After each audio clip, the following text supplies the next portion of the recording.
महाभारत पढ़ोगे तो आनंद आएगा तुमको।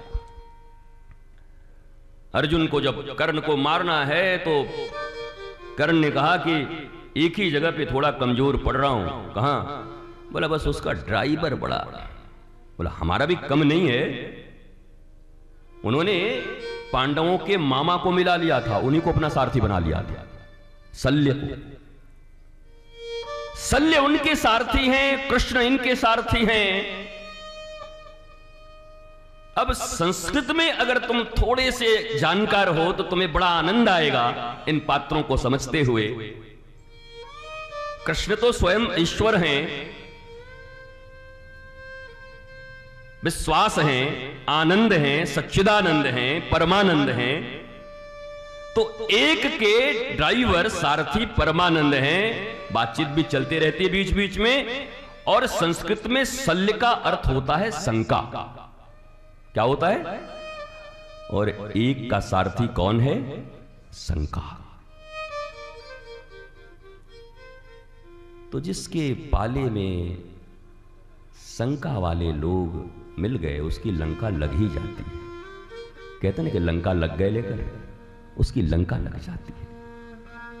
इसलिए सारथी के रूप में जीवन के लीड करने वाले प्रणेता कभी किसी शंकालु को मत बिठाना, कभी किसी मंथरा प्रवृत्ति के व्यक्ति को अपने जीवन को लीड करने का, अपने जीवन की डोरी उनके हाथ में मत देना।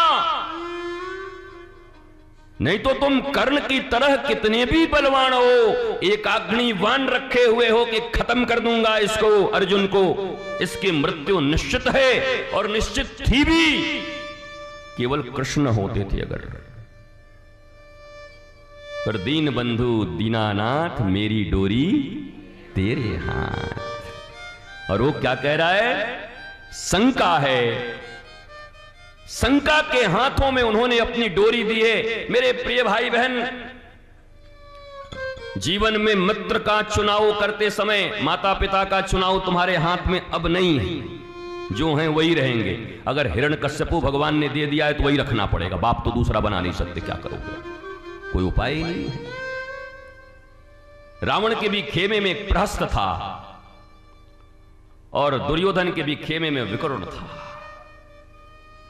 ये दोनों मानते थे कि धार्मिक कार्य हो रहा है, पर इन दोनों को भी लाल बत्ती की इतनी चसक लगी हुई थी। कहते थे ये गलत हो रहा है, प्रहस्त उठ के रावण को, ये गलत हो रहा है, ये गलत हो रहा है। एक बार रावण चप चप इसका बत्ती छीन तो हूटर लेके घूमता है लंका के नगर में, टों टों टों करते, निकल जा। निर्णय नहीं कर पाया प्रहस्त कि जाऊं कि रहूं। सोचा कौन अब अकेले हमारे करने से थोड़ी धर्म की स्थापना हो जाएगा, ये जो मिला है ये भी न चला जाए। तो एक राज मद, राज सत्ता और मंत्री पद के कारण उचित बात कहते हुए भी प्रहस्त मौखिक ज्ञान पर नहीं व्यवहार, ऐसी शिक्षा को धिक्कार। और मारा गया तो प्रहस्त भी मारा गया।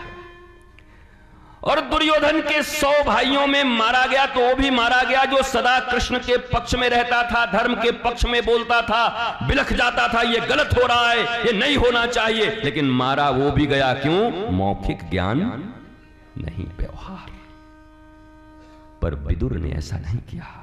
धर्मराज एक झटके में जब दुर्योधन ने कहा खाते मेरी हो गाते उधर की हो, कहा कि आज से तेरा खाना भी बंद, क्योंकि मैं गाना तो बंद नहीं कर सकता, गाऊंगा तो गोविंद का ही गान करूंगा, चाहे कुछ हो जाए। खाने के लिए तेरा गाना गाना पड़े, मैं कोई सूत मागत चारण फाट हूं, तुम्हारी जय जयकार करते चलूं?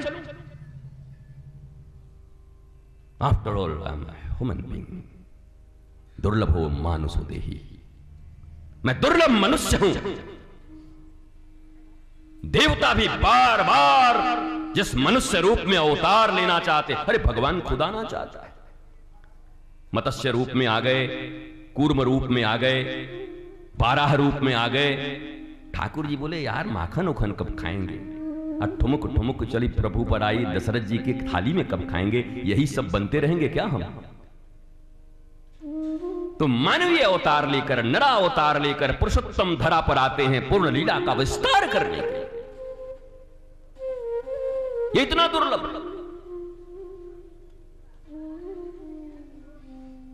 और तुम चंद टुकड़ों के लिए ईमान बेच रहे हो। कितनी प्यारी बात है स्वामी श्री हरदास जी महाराज के, आप लोगों के लिए तो हमेशा, अपने लिए भी, केवल आप संगीतकार हैं इसके लिए नहीं।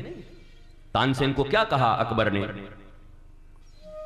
जब पहले बहुत बड़ाई करता था, तुम दुनिया के श्रेष्ठ श्रेष्ठ, एक बार ले जाकर जब गुरुदेव का सुना दिया, गुरुदेव भगवान ने जब तान छेड़ दी तो लौट के आके कहा, बैठा था बोले कहां तू और कहां तेरे गुरुजी, कहां तू और कहां तेरे गुरु।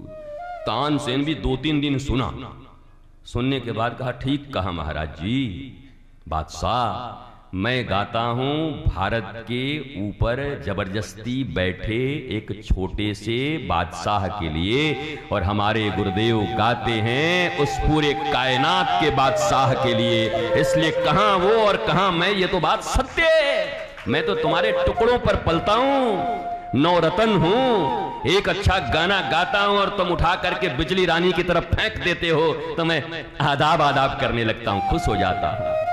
तो मैं तो टुकड़ों पर बिका हूं, और वो गोविंद के लिए गाते हैं। तुलसीदास जी कितना प्यारा शब्द लिखते हैं, स्वांतः सुखाय। उन्होंने नहीं लिखा कि राम जी के सुख के लिए मैं लिख रहा हूं, सीता जी से मैं बड़ा प्रभावित हूं, हनुमान जी के कारण मैं लिख रहा हूं।